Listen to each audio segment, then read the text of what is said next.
الله غني حميد. وإذ قال لقمان لابنه وهو يعظه يا بني لا تشرك بالله إن الشرك لظلم عظيم. ووصينا الإنسان بوالديه حملته أمه وهنا على وهن وفصاله في عامين أن اشكر لي ولوالديك إلي المصير. وإن جاهداك على أن تشرك بي ما ليس لك به علم فلا تطيعهما وصاحبهما في الدنيا معروفا واتبع سبيل من أناب إلي ثم إلي مرجعكم فأنبئكم بما كنتم تعملون. يا بني إنها إن تك مثقال حبة من خردل فتكن في صخرة أو في السماوات أو في الأرض يأتي بها الله إن الله لطيف خبير. يا بني أقم الصلاة وأمر بالمعروف وانهى عن المنكر واصبر على ما أصابك إن ذلك من عزم الأمور. ولا تصعر خدك للناس ولا تمشي في الأرض مرحا إن الله لا يحب كل مختال فخور. واقصد في مشيك واغضض من صوتك إن أنكر الأصوات لصوت الحميد.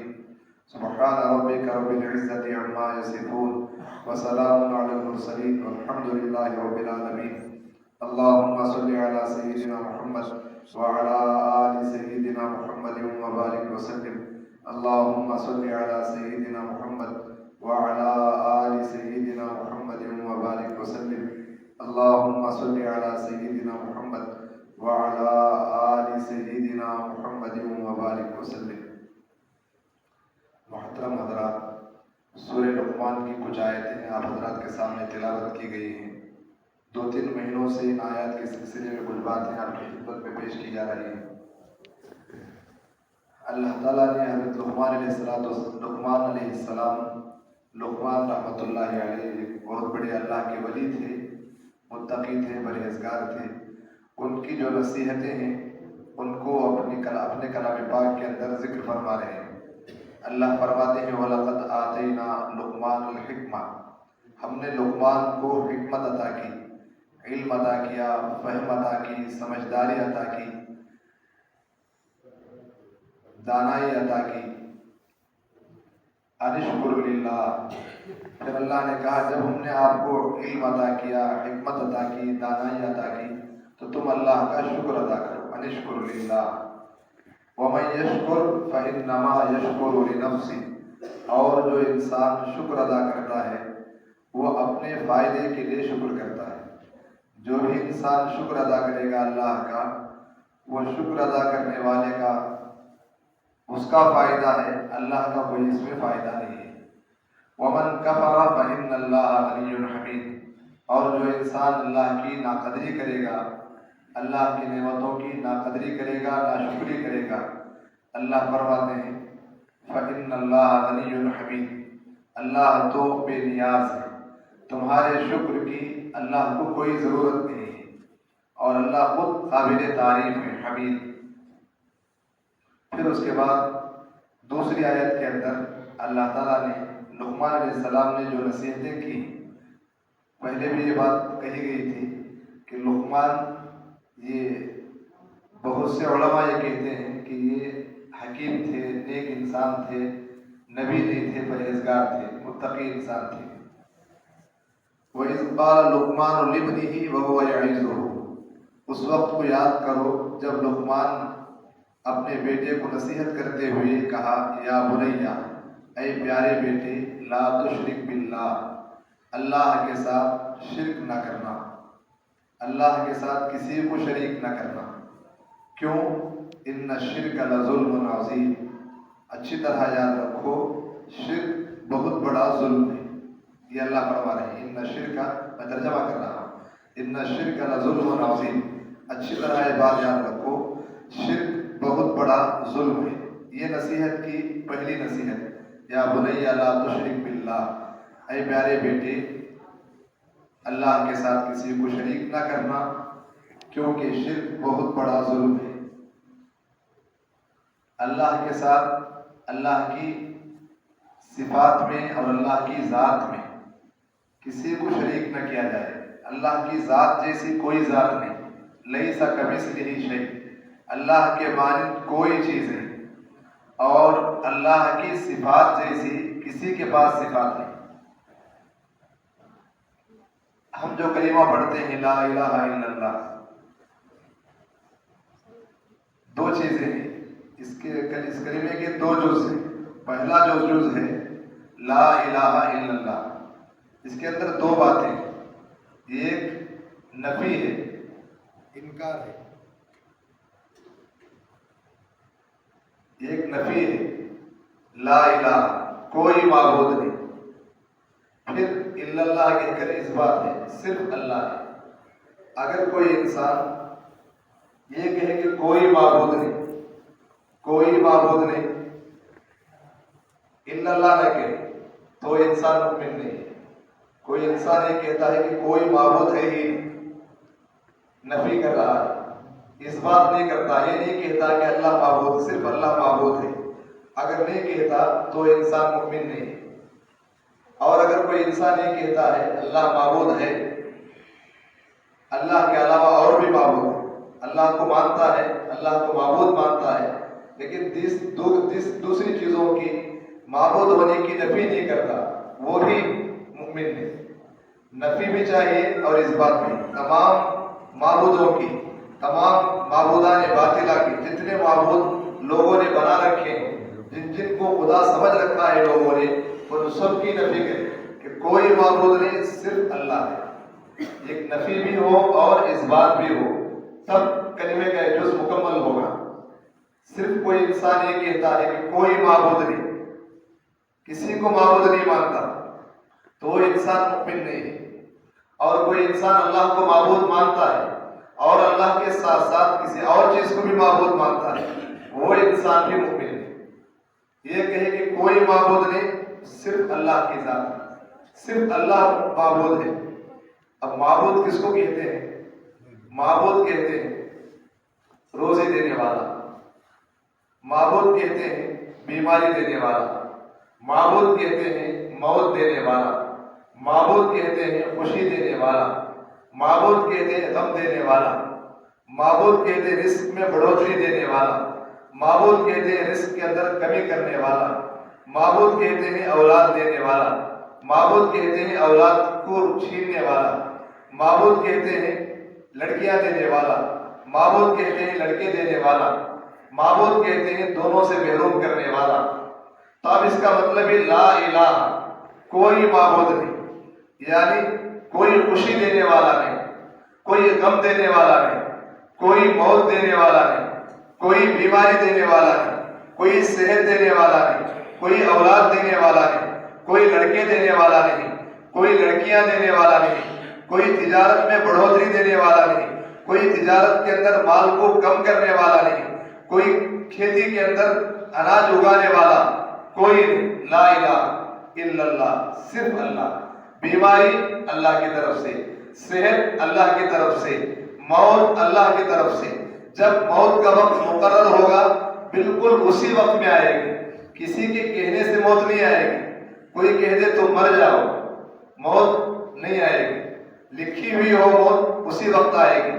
اذا جاء اجلهم فلا يستأخرون ساعة ولا يستقدمون۔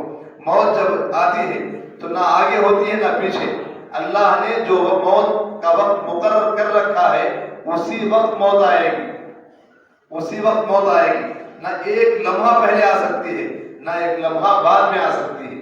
تو لا الہ، موت دینے والا کوئی نہیں، صحت دینے والا کوئی نہیں، بیماری دینے والا کوئی نہیں، خوشی دینے والا کوئی نہیں، الا اللہ، صرف اللہ، صرف اللہ ہی یہ سب چیزیں دینے والے۔ یہ بات ہمارے دلوں کے اندر بیٹھی ہوئی ہو، اگر ہم نے دوسروں کو شریک کر لیا، بیماری دینے والا فلاں، صحت دینے والا فلاں، موت دینے والا فلاں، اگر ہم نے شریک کر لیا کسی اور کو، اس کا مطلب ہمارا ایمان صحیح نہیں ہے۔ ہم کلمہ تو پڑھتے ہیں، زبان سے تو کہتے ہیں لا الہ الا اللہ، لیکن اس کی حقیقت ہمارے دلوں کے اندر بیٹھی ہوئی نہیں۔ چاہے ہم زندگی بھر سجدے کرتے رہیں، سجدوں میں ٹکر مارتے رہیں، زندگی بھر نمازیں پڑھتے رہیں، طواف کرتے رہیں، حج کرتے رہیں، لیکن اگر یہ بات دل کے اندر بیٹھی ہوئی نہیں ہے تو ہمارے ایمان مکمل نہیں ہے، ہم کھوٹے ایمان والے ہیں۔ اس لیے اچھی طریقے سے اس بات کو بٹھا لینا چاہیے ذہنوں میں. اس لیے حضرت لقمان علیہ السلام نے اپنے بیٹے کو نصیحت کی، یا بنیا لا تشرک باللہ، اللہ کے ساتھ، اللہ کی ذات میں بھی کوئی شریک نہیں، اللہ کی صفات میں بھی کوئی شریک نہیں. وہ اکیلا تنہا ہے، وہ اکیلا تنہا ہے.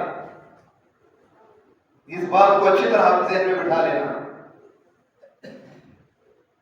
جو مشرک ہوتا ہے، جو شرک کرنے والا ہوتا ہے، اللہ تعالیٰ نے اس کا مزاج بیان کیا. جو شرک کرنے والا ہوتا ہے اس کا مزاج الگ ہے.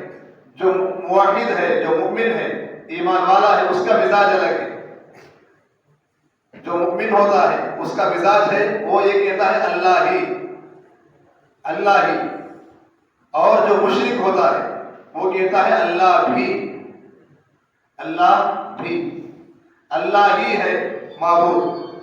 اب مشرک کہے گا اللہ بھی ہے معبود، اللہ بھی معبود ہے، اس کے علاوہ اور بھی معبود.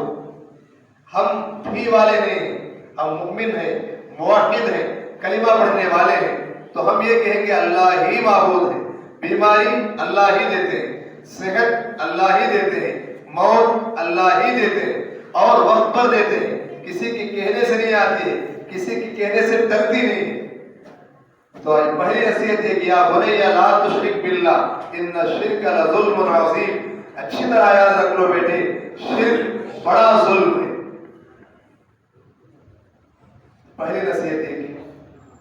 پھر اس کے بعد حضرت لقمان علیہ السلام، لقمان رحمۃ اللہ علیہ کی نصیحتوں کے درمیان میں اللہ تعالیٰ نے اپنی طرف سے 2 نصیحتیں کی، 2 باتیں ارشاد فرمائی. قرآن پاک کے اندر بہت سے مقامات پر اللہ تعالیٰ نے جہاں یہ کہا کہ شرک نہ کرو، صرف میری عبادت کرو، وہاں ساتھ اللہ تعالیٰ نے یہ کہا کہ والدین کی فرمانبرداری کرو، والدین کے ساتھ حسن سلوک کرو. یہ اللہ تعالیٰ نے کلام پاک میں جگہ جگہ جہاں یہ کہا کہ شرک نہ کرنا، صرف اللہ کی عبادت کرنا، ساتھ ساتھ یہ بھی کہا کہ ماں باپ کی نافرمانی نہ کرنا، ان کے ساتھ حسن سلوک کرنا. وَقَضَىٰ رَبُّكَ أَلَّا تَعْبُدُوا إِلَّا إِيَّاهُ وَبِالْوَالِدَيْنِ إِحْسَانًا إِمَّا يَبْلُغَنَّ عِندَكَ الْكِبَرَ أَحَدُهُمَا أَوْ كِلَاهُمَا فَلَا تَقُل لَّهُمَا أُفٍّ وَلَا تَنْهَرْهُمَا وَقُل لَّهُمَا قَوْلًا كَرِيمًا. جگہ جگہ اللہ تعالیٰ نے جہاں یہ کہا شرک نہ کرنا، صرف میری عبادت کرنا، وہاں ساتھ ساتھ اللہ تعالیٰ نے یہ بھی کہا کہ والدین کے ساتھ حسن سلوک کرنا، ان کی فرما برداری کرنا. تو حضرت لقمان رحمۃ اللہ علیہ نے پہلی نصیحت تو یہ کی، یا بنیا لا تشرک باللہ. والدین کے ساتھ حسن سلوک کرنے کی بات حضرت لقمان نے نہیں کہی. ہو سکتا ہے مفسرین لکھتے ہیں، ہو سکتا ہے اگر وہ یہ نصیحت کرتے تو یہ شبہ بچے کے دل میں ہو سکتا تھا کہ اپنی بڑائی بیان کر رہے ہیں، اپنے بارے میں کچھ بتانا چاہتے ہیں. تو لقمان علیہ السلام نے اس کو چھوڑا تو اللہ تعالیٰ نے اس کا ذکر کر دیا. اللہ کہتے ہیں وَوَصَّيْنَا الْإِنسَانَ بِوَالِدَيْهِ إِحْسَانًا، وَوَصَّيْنَا الْإِنسَانَ بِوَالِدَيْهِ. ہم نے اس انسان کو اپنے والدین کے ساتھ حسن سلوک کرنے کی تاکید کی. وصّا کہتے ہیں تاکیدی حکم دینے کو. وَوَصَّيْنَا الْإِنسَانَ بِوَالِدَيْهِ، ہم نے انسان کو تاکیدی حکم دیا کہ وہ اپنے ماں باپ کے ساتھ حسن سلوک کرے. یہ اللہ تعالیٰ نصیحت کر رہے ہیں، اللہ تعالیٰ اپنا کلام پیش کر رہے ہیں. حضرت لقمان نے چھوڑا تھا تو اللہ نے ذکر کر دیا. کیوں؟ تاکید حکم اللہ دیتے ہیں. حملتہ امہ وہنا علی وہن، اس کی ماں نے اس کو انتہائی تکلیف کے ساتھ اپنے پیٹ میں رکھا. وفصالہ فی عامین، اور 2 سال تک اس کو دودھ پلاتی رہی، 2 سال تک اس کو دودھ پلایا. انشکر لی ولوالدیک، اللہ کہتے ہیں انشکر لی ولوالدیک، میرا بھی شکر ادا کرو اور اپنے والدین کا شکریہ ادا کرو. انشکر لی ولوالدیک. پھر آگے کہا اللہ نے الیہ المصیر، میری ہی طرف لوٹ کر آنا ہے. دیکھتا ہوں جو حکم میں تم کو دے رہا ہوں اس پر عمل کرتے ہو یا نہیں. میری طرف لوٹ کے آنا ہے. اگر تم نے میرے ساتھ شرک کیا، اپنے والدین کے ساتھ حسن سلوک نہیں کیا، ان کی نافرمانی کی، ان کی فرما برداری نہیں کی، میرے پاس تو آنا ہی ہے تم کو. جب میرے پاس آؤ گے تو تم کو اچھے اعمال تمہارے ہوں گے تو اچھا بدلہ ملے گا، برے اعمال تمہارے ہوں گے، حکم پر تم نے عمل کیا ہوگا تو وہاں سزا تم کو دی جائے گی، الیہ المصیر۔ اور قرآن پاک کے اندر بلکہ نبی پاک علیہ السلام کی احادیث میں بھی جگہ جگہ اللہ تعالیٰ نے نبی پاک علیہ السلام نے آخرت مومنین کو یاد دلائی ہے۔ آخرت کو یاد رکھ کر زندگی گزاری جائے، یہ مومنین کو اللہ تعالیٰ نے، اللہ کے نبی علیہ السلام نے جگہ جگہ اس کی تعلیم دی، اس لیے کہ انسان کو آخرت یاد ہوگی، خبر یاد ہوگی، حشر یاد ہوگی، میدان قیامت میں اللہ کے سامنے، اللہ کے دربار میں کھڑا ہونا یاد ہوگا، تو وہ انسان گناہ کرنے سے بچے گا، وہ انسان نیکی کی زندگی گزارے گا۔ دیکھیے سو کر اٹھتے ہیں، سو کر اٹھنے کے بعد نبی پاک علیہ السلام نے کہا یہ دعا پڑھو، الحمدللہ الذی احیانا بعدما اماتنا والیہ النشور۔ ابھی جو آخری جملہ ہے والیہ النشور، اسی کی طرف تم کو لوٹ کر جانا ہے۔ اٹھا کر یاد دلا رہے ہیں کہ جب وہ بھولنا مت، زندہ تم کو موت دی تھی، گویا تم جب سوئے تھے تو گویا تم مر گئے تھے، گویا تمہارے ہاتھ کام نہیں کر رہے تھے، تمہارے پیر کام نہیں کر رہے تھے۔ الحمدللہ، اللہ کا شکر ہے، الذی احیانا، جس نے ہم کو زندہ کیا، بعدما اماتنا، ہم کو موت دینے کے بعد۔ تو اب اللہ کا شکر ادا کرو۔ اب دیکھو جس طرح ہم نے اب جگایا ہے، اسی طرح موت آئے گی، موت کے بعد تم کو جگائے گی، ہمارے پاس جمع ہونا ہوگا، ایک ایک عمل کا حساب ہم لیں گے۔ الیہ المصیر، میری طرف لوٹ کر آنا ہے۔ اس کے بعد اگلی آیت کے اندر اللہ تعالیٰ نے کہا، دیکھو ہم نے یہ تو کہا کہ تم کو ہم نے تعلیم دی، تاکیدی حکم ہم نے یہ دیا کہ ماں باپ کے ساتھ فرما برداری کرنا، ان کے ساتھ حسن سلوک کرنا، ان کی فرما برداری کرنا، یہ حکم ہم نے دیا ہے۔ لیکن یہ بھی یاد رکھو، ماں باپ کا درجہ میرے بعد ہے۔ اگر ماں باپ شرک پر مجبور کریں، میرے ساتھ کسی کو شریک کرنے پر مجبور کریں، گناہ پر مجبور کریں، شرک پر مجبور کریں، ان کی بات نہ ماننا۔ وَإِن جَاهَدَاكَ عَلَىٰ أَن تُشْرِكَ بِي مَا لَيْسَ لَكَ بِهِ عِلْمٌ فَلَا تُطِعْهُمَا، اگر دونوں تم کو ایسی بات پر مجبور کریں جس کا تمہارے پاس کوئی علم نہیں ہے، کوئی دلیل تمہارے پاس نہیں ہے، فَلَا تُطِعْهُمَا، تم ان کی بات نہ ماننا، ان کی فرما برداری مت کرنا۔ اگر ماں باپ شرک کے لیے کہیں، ماں باپ شرک کرنے کے لیے کہیں، گناہ کرنے کے لیے کہیں، فَلَا تُطِعْهُمَا، ان کی بات مت ماننا۔ کیوں؟ میں نے تم کو پیدا کیا، میرا حق ماں باپ کی بات ہے، میں نے ہی ان کا حق متعین کیا ہے۔ پھر آگے کہتے ہیں اچھا ٹھیک، وہ شرک پر مجبور کریں، ہم بات نہیں مانیں گے، کیا ان کی نافرمانی کریں گی، ان کے ساتھ بدسلوکی کریں گی، ان کو ماریں گے، پیٹیں گے، گالی دیں گے؟ اللہ کہتے ہیں نہیں، وَصَاحِبُهُمَا فِي الدُّنْيَا مَعْرُوفًا، وَصَاحِبُهُمَا فِي الدُّنْيَا مَعْرُوفًا، تمہارے ماں باپ مشرک ہوں، تمہارے ماں باپ شرک کرنے والے ہوں، بتوں کے پجاری ہوں، بتوں کے سامنے ہاتھ پھیلانے والے ہوں، تب بھی وَصَاحِبُهُمَا فِي الدُّنْيَا مَعْرُوفًا، دنیا میں ان کے ساتھ بھلائی کے ساتھ پیش آنا، حسن سلوک کرتے رہنا۔ ماں باپ اگر گندے ہوں، نافرمان ہوں، شرابی ہوں، کبابی ہوں، کچھ بھی ہوں، وہ باپ ہے، وہ ماں ہے۔ وَصَاحِبُهُمَا فِي الدُّنْيَا مَعْرُوفًا، ان کا معاملہ میرے ساتھ ہے، وہ میری نافرمانی کرتے ہیں، تم کو اس سے کوئی سوال نہیں ہے، وہ تمہارے باپ ہیں، وہ تمہاری ماں ہے۔ وَصَاحِبُهُمَا فِي الدُّنْيَا مَعْرُوفًا، ان دونوں کے ساتھ بھلے طریقے سے دنیا میں رہنا، اگرچہ وہ مشرک ہو، مشرک ماں باپ ہوں تو ان کی نافرمانی کرنے کی اجازت نہیں ہے۔ تو آپ اندازہ کریں، ماں باپ مشرک ہوں، کافر ہوں، بتوں کے پجاری ہوں، بتوں کے سامنے اپنی پیشانی جھکانے والے ہوں، شرابی ہوں، زانی ہوں، بدکار ہوں، ان کی نافرمانی کرنے کی شریعت اجازت نہیں ہے۔ ان کی بات تو نہیں مانیں گے، شرک نہیں کریں گے، لیکن ان کے ساتھ بدسلوکی نہیں کریں گے، ان کے ساتھ اچھے طریقے سے پیش آئیں گے، ان کی ضرورتوں کا خیال رکھیں گے، ان کے لیے دعائیں کریں گے۔ وَصَاحِبُهُمَا فِي الدُّنْيَا مَعْرُوفًا، اس کے بعد اللہ نے کہا وَاتَّبِعْ سَبِيلَ مَنْ أَنَابَ إِلَيَّ، ان لوگوں کے راستے کی پیروی کرو جو لوگ میری طرف متوجہ ہوتے ہیں، جن لوگوں کا تعلق مجھ سے ہے، جو میرے خاص بندے ہیں، جو میرے نیک بندے ہیں، ان کے راستے کی پیروی کرنا۔ وَاتَّبِعْ سَبِيلَ مَنْ أَنَابَ إِلَيَّ، ان لوگوں کے راستے پہ چلنا، ان لوگوں کے طریقے پہ چلنا جو میری طرف متوجہ ہونے والے ہیں، جو میرے ساتھ اپنا تعلق مضبوط رکھتے ہیں، جو جن کا تعلق میرے ساتھ مضبوط ہے، ان کی پیروی کرنا، ان کی اتباع کرنا۔ تمہارے ماں باپ مشرک ہوں، بت پرست ہوں، زانی ہوں، شرابی ہوں، بدکار ہوں، ان کی پیروی نہ کرنا، لیکن ان کے ساتھ حسن سلوک کرتے رہنا۔ اب چلنا کس طرح ہے تم کو؟ وَاتَّبِعْ سَبِيلَ مَنْ أَنَابَ إِلَيَّ، تو ان لوگوں کے راستے کی پیروی کرنا، ان کا طریقہ اپنانا جن کا تعلق میرے ساتھ مضبوط ہے، جو میرے نیک بندے ہیں، ان کے طریقے پہ تم کو چلنا ہے۔ پھر اللہ نے کہتے ہیں ثم الیہ مرجعکم فانبئکم بما کنتم تعملون۔ یہ بات ذہن میں رہے، الیہ مرجعکم، تم کو میرے ہی پاس لوٹ کے آنا ہے۔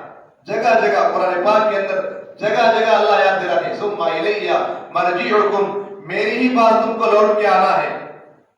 فانبئکم بما کنتم تعملون، میں اس وقت بتاؤں گا، میں اس وقت خبر دوں گا کہ تم کیا کرتے تھے، کیا کارستانی کر کے آئے، کیا نیک اعمال لائے ہو، کیا بدکاریاں لائے ہو، وہ سارے اعمال کا ثواب دوں گا یا سزا دوں گا۔ اگر تمہارے اعمال نیک ہوں گے ثواب ملے گا، نیکوکاری ہوگی ثواب ملے گا، جنت ملے گی، میری خوشنودی ملے گی۔ اور اگر گناہ کر کے آئے تھے، میرے حکموں کو توڑ کے آئے تھے، میں وہاں سزا دوں گا۔ ثم الیہ مرجعکم فانبئکم بما کنتم تعملون۔ یہ جمعہ کا مبارک دن ہے، یہ اس دن کے اندر ہم جو اعمال کرتے ہیں اس پر تھوڑا توجہ دیں۔ ہم غسل کرتے ہیں، اچھے پاک صاف کپڑے پہنتے ہیں، مسجد چل کے خوشبو لگاتے ہیں، مسجد چل کے آتے ہیں، یہ اعمال کر کے ہم مسجد میں آئے ہیں۔ ہم نے غسل کیا، کپڑے پہنے، خوشبو میسر تھی، موجود تھی تو ہم نے لگائی، پھر اپنے پیروں سے چل کے مسجد آئے۔ جب ہم یہ جمعے کے دن یہ اعمال انجام دیتے ہیں، یہ اعمال رسول اللہ نے بتائے، جن اعمال کو کر کے اللہ تعالیٰ نے ہم کو آخرت یاد دلائی ہے۔ میرے بندے، میری بندی آج تو غسل کر رہی ہے، اپنے ہاتھ سے اپنے جسم کے میل کو اتار رہی ہے، آج تو خود اپنے کپڑے پہن رہی ہے، اپنے ہاتھوں سے پہن رہا ہے، خود خوشبو لگا رہا ہے، خود چل کے مسجد آ رہا ہے۔ دیکھ ایک دن آئے گا تو غسل نہیں کر سکے گا، تجھے دوسرے نہلائیں گے، تو خود کپڑے نہیں پہنے گا، تجھ کو کپڑے پہنایا جائے گا۔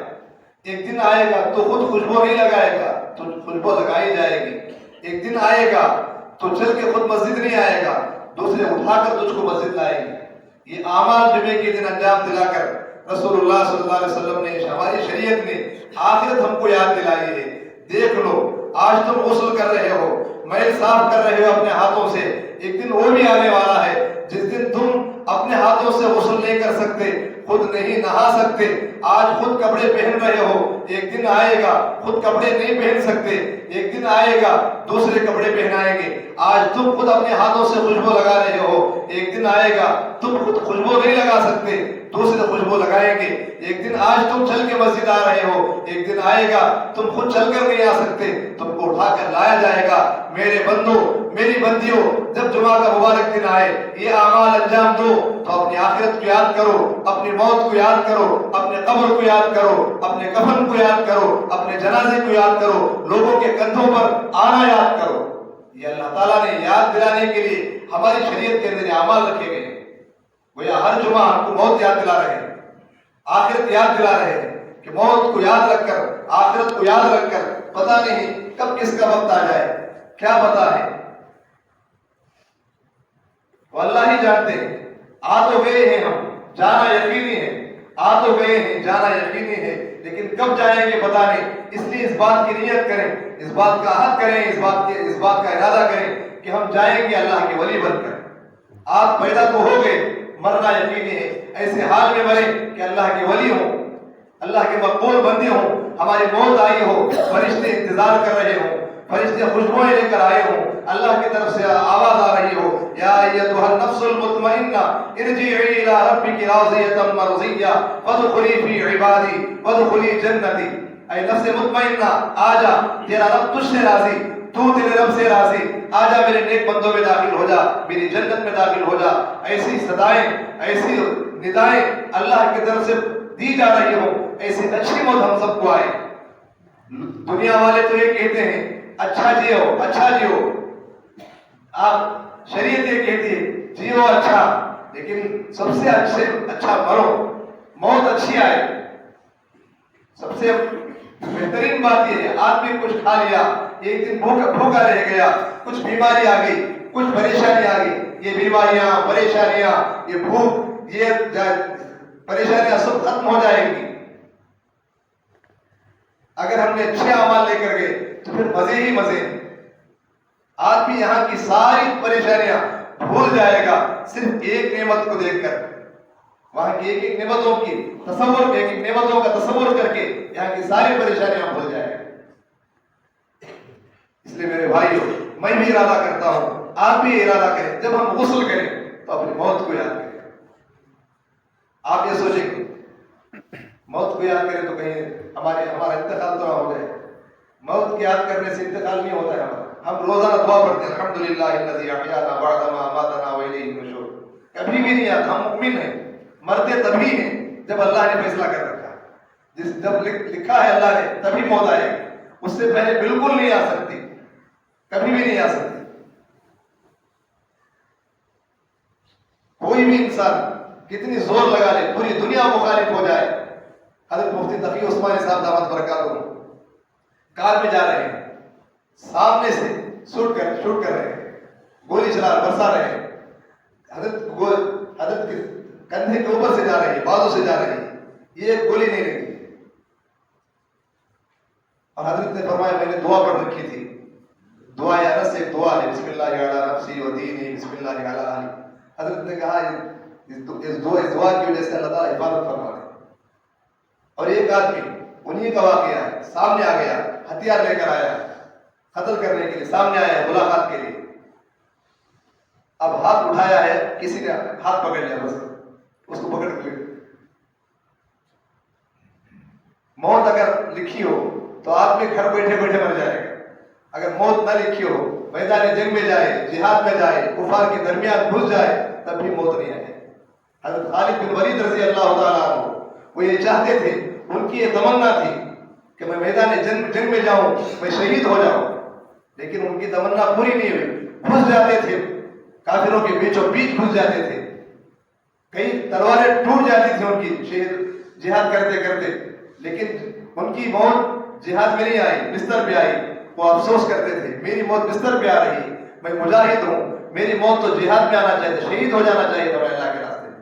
وہ شہید ہونے کی تمنا میں خوش رہے، موت سامنے ہے لیکن نہیں آ رہی۔